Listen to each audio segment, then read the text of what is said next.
plaisir de vous avoir avec nous sur Tout TV Africa. Madame, monsieur, bonjour et bienvenue dans Gatsingo. Nous démarrons ce bulletin d'information avec le Burkina Faso. Le pays a réceptionné de nouveaux équipements qui permettront de lutter efficacement contre le terrorisme dans le pays. L'annonce est faite par le capitaine Ibrahim Traoré, président de transition du Burkina Faso. Selon le chef d'État burkinabé, ces missiles et d'autres matériels beaucoup plus puissants permettront aux forces armées de passer de l'introduction au développement de la guerre qui sera marquée selon lui par un accroissement considérable de la puissance de feu contre les terroristes qui attaquent le Burkina Faso depuis 8 ans. Actuellement, on a acquis des missiles beaucoup plus puissants. C'est ce qui a été expérimenté à Dibo fin novembre 2023. On en a acquis 2, 3, 5, 10 fois plus. Il y en a qui continuent de venir. On dit qu'on commence le développement de la guerre parce que l'équipement terrestre, c'est maintenant que ça vient. Au cours de l'année, beaucoup d'équipements vont venir pour la protection et pour la manœuvre. La puissance de feu va s'accroître considérablement, a-t-il affirmé. Le capitaine Ibrahim Traoré a également laissé entendre que ces acquisitions sont le fruit d'une gestion rigoureuse de ressources prouvant que le pays était capable de faire la guerre.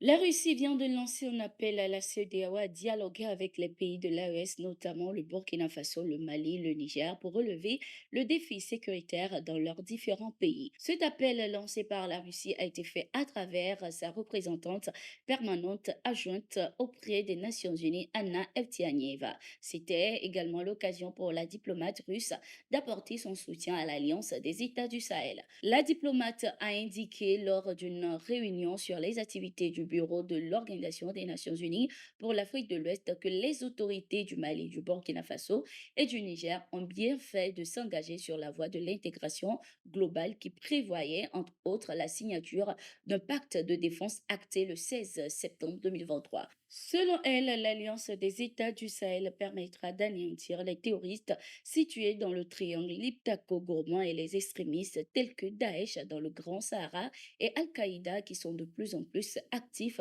dans la région. La CEDEAO, de son côté, a rejeté lors de son récent sommet la création de l'AES. Bola Tinubu, le président en exercice de la CEDEAO, a indiqué que l'institution n'approuvera pas la mise en place de toute alliance visant à diviser la région et promouvoir des intérêts régionaux en son sein. L'institution sous-régionale est d'ailleurs critiquée sur le continent pour son silence face aux attaques terroristes et aussi pour ses différentes actions qui vont à l'encontre de ces textes comme l'imposition des sanctions inhumaines et illégales aux pays en crise. Au Burkina Faso, l'ancien chef de la gendarmerie nationale Evra Somda a été arrêté ce 14 janvier 2024 par des hommes armés. Si certains parlent d'enlèvement, d'autres indiquent qu'il s'agirait d'une interpellation. Pour l'heure, aucune communication officielle n'a été faite ni sur son interpellation, ni sur les raisons. Chef d'état-major de la gendarmerie nationale jusqu'à la date du 4 octobre 2023, Evra Somda avait cédé son poste au lieutenant-colonel Kouagri Natama au lendemain d'une tentative de coup d'État qui s'est soldée par l'arrestation de plusieurs officiers de l'armée et de la gendarmerie. Au Mali, les forces armées maliennes ont repéré et détruit une base terroriste en pleine préparation d'attaque contre les populations de Ikadewan, localité située à 65 km au nord de Ménaka ce 14 janvier 2024. Selon les informations, une première frappe a réussi à neutraliser 2 véhicules et ses occupants, provoquant la destruction de plusieurs matériels. La seconde a permis de neutraliser plusieurs terroristes, détruire un véhicule ainsi qu'un important dépôt de carburant et d'armes. L'état-major général des armées a félicité les forces armées maliennes et a affirmé que le ratissage dans la zone se poursuit. Le président de la transition malienne, le colonel Assimi Goïta, a reçu ce 14 janvier 2024 une forte délégation ministérielle du Niger. Cette rencontre avait pour objectif de renforcer un lien de solidarité et de soutien au Mali dans le cadre de la journée nationale de la souveraineté retrouvée. Cette délégation nigérienne avait premièrement saisi l'occasion d'adresser les félicitations et les salutations du président de la transition de leur pays, Abdourahmane Tiani, à son homologue homologue Assimi Goïta. C'est également lieu de renforcer les actions de l'Alliance des États du Sahel AES.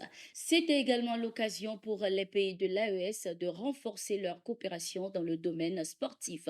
Il s'agit de partager des expériences dans le domaine sportif. Nous avons visité des infrastructures sportives. Nous sommes en train de faire des échanges d'expériences ensemble avec notre homologue du Burkina Faso pour voir dans quelle mesure il sera possible d'engager un développement pérenne dans le domaine sportif dans l'espace AES, a indiqué le chef de la délégation nigérienne. C'était tout pour l'édition de ce jour. Merci d'être resté avec nous. Nous sommes en continu sur nos différentes plateformes et sur notre site d'information, le www.toafrica.com.